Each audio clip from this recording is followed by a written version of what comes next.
My name is Jordan Smith, and this is my informative speech. Tattoos as self-care and how to care for one, for COM 1600.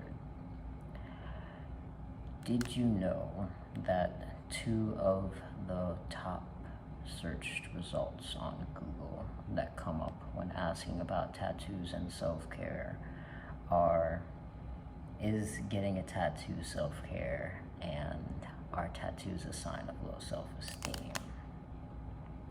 Though subjective, getting a tattoo can definitely be a form of self-care.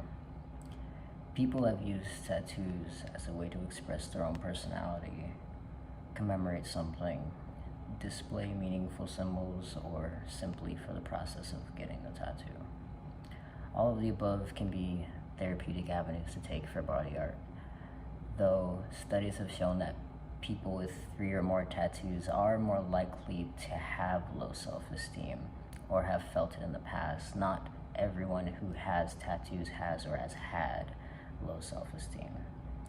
In fact, according to ScienceWorld.ca, researchers around the world have found that people with tattoos report feeling more attractive, stronger, and more confident for having overcome the physical pain. Some people say that only tattoos that have meaning and reason can count as self-care. A lot of people say that those are the only tattoos you should get in general. However, for that reason alone, the very practice of caring for body art has a certain level of self-care that's required. Getting a tattoo or piercing could be a way to motivate oneself to participate in activities that would initiate self-care. When it comes to taking care of a tattoo, many artists ask their clients to leave on a cover they apply after finishing the tattoo for at least a couple of hours. Some suggest up to a couple of days, depending on the artist and the tattoo. Every piercing and tattoo requires different amounts of time to heal depending on the location, detail for tattoos, and the health of the person getting the tattoo. As mentioned by the University of Michigan, both tattoos and piercings are wounds which make infections and other complications possible. There are, however, certain practices which are transferable across all body art aftercare routines that can make infection less likely. Some of the practices which are common across aftercare suggestions include only touching the art with clean hands, touching it as minimally as possible, and trying to avoid swimming and other possible irritants until it's fully healed.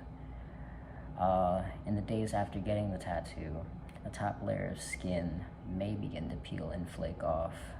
To ensure the skin heals correctly, the tattoo must receive proper circulation, moisture, and protection from the sun. Given this, different artists suggest different aftercare routines. Many suggest to avoid moisturizers with petroleum jelly because it can reduce circulation to the tattoo and slow the healing process.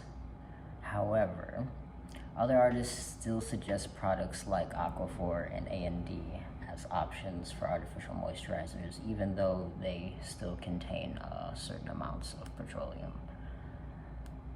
A few natural moisturizers and antibacterial agents that have been used for tattoo aftercare include coconut oil, shea butter, cocoa butter, aloe vera, and tea tree oil. In the weeks following the tattoo, after the wound has closed and scarring on the tattoo develops, it will come off on its own when it's healed.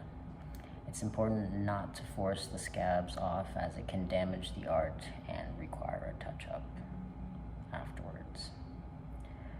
While the tattoo is scabbed, it's also important to keep it clean and moisturized, but not oversaturated with moisture.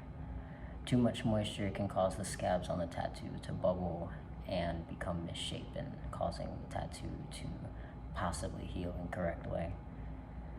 And even after the healing process is complete, it's still recommended by the University of Michigan to apply sunscreen to your tattoo before exposing them to sunlight, as the UV rays can deteriorate the pigment of the tattoo. They recommend you incorporate this into your routine for the rest of your life. So, if a lifetime of applying sunscreen isn't self-care, I don't know what is. Thank you for listening.